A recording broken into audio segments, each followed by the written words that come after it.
Thanks, everyone. I'm hoping if there's a prize being given out for the most TLAs in the title of a PowerPoint, I might win that prize. So I'm going to start maybe just by explaining a little bit about UDL, just in case maybe you're not familiar with it.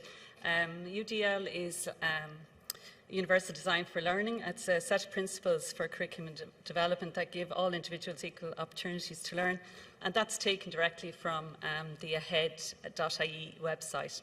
So every year UCD run a series of UDL online asynchronous courses, and this is available to all further education and higher education staff in Ireland. So more and more we're trying to incorporate UDL into our assessments. So my case study today then is going to go through how we incorporated UDL into a VPL assessment and the benefits of that to the VPL learner. It's just to start by maybe thinking about the assessment brief that's given out in the classroom, and almost like in a cascading modification. That assessment brief gets modified for VPL assessment. But we add further modification then to build in UDL, so that kind of broadens out what's available to the learner then in terms of how they present their work. So in this case, we were working with experienced salesmen. So we had a cohort of 9 salespeople. They were working with NutriBio, a local company in Carlow.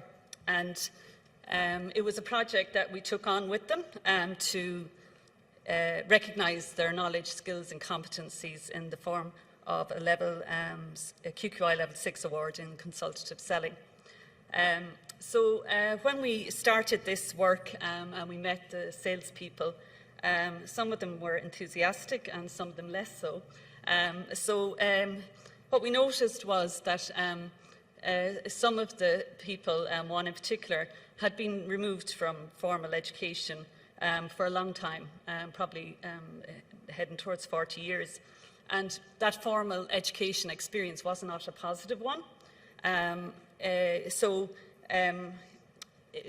person, Patrick, would have left formal education without certification and maybe a perceived, air quotes, failure. And his experience of education was negative. So it wasn't, I suppose, easy for us to break down barriers, but he bought into it and he participated in all the sessions. But when it came to assessment, the written assessment just wasn't for him. And we had an excellent assessor assigned to this project, Clive. And Clive decided to do an audio recording. So instead of Patrick writing up work, he had an opportunity to present all of his learning in the form of an interview. And it was 90 minutes long, an audio recording. The same was offered to another one of the 9 salespeople. So 2 of them in total took up this. It took an awful lot of work on the part of the assessor. He met them on a Saturday.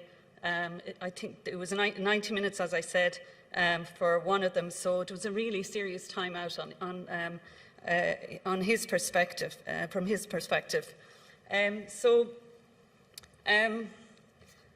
Sorry, no.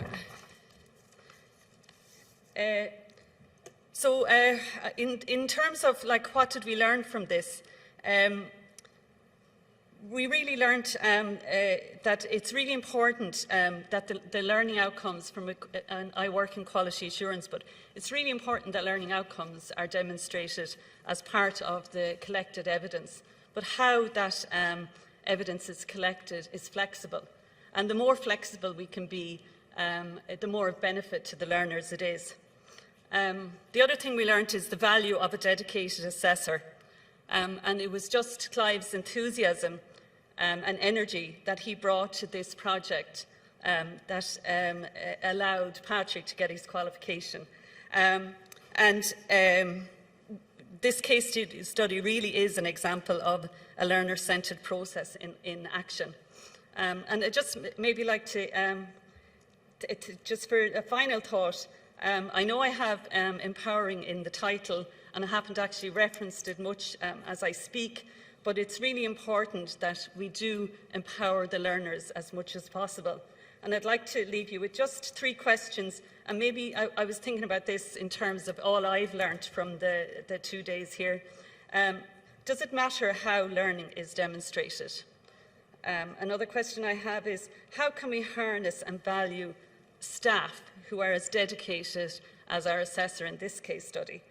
And the last question I have is in reference to Dr. Ted Fleming's opening speech, are we valuing the learning or the learner?